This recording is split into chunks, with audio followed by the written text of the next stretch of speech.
Amb una notable trajectòria en el horseball que alguns coneixen com bàsquet a cavall, l'olotí Marià Clavell ha rebut un nou reconeixement a la seva feina. En la tercera gala del horseball català va ser reconegut com el segon millor jugador del món. Sobretot és gràcies a tot l'equip, que és el millor equip que hi pot haver, i gràcies a ells hem pogut arribar aquí.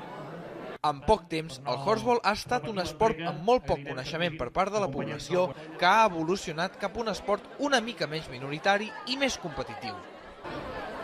El nivell d'ara amb el d'abans no té res a veure. El joc és molt més ràpid, que els cavalls són molt més bons, els jugadors són molt més físics. A més, el paper de Catalunya dins d'aquest esport és molt important. És una potència amb bones perspectives de futur, però també amb un molt bon present.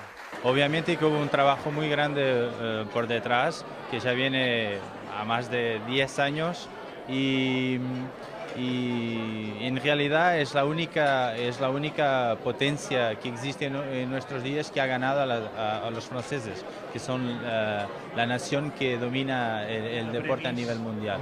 La rivalitat amb França, el dominador mundial d'aquest esport, és sana, però també molt important, i el pròxim objectiu és batre'ls. Això significaria que s'ha arribat a un nivell molt elevat de joc. Segur que guanyarem els francesos, mal que els hi pesi. Segur, els guanyarem. Arribarem a guanyar-los. Tenim armes per fer-ho, no? Sí, ja ho crec. Tenim uns jugadors extraordinaris, tenim uns campionats molt competitius, uns cavalls estupendos, ho tenim tot. Amb aquesta base, poc ha de faltar perquè Catalunya passi a ser l'equip a guanyar.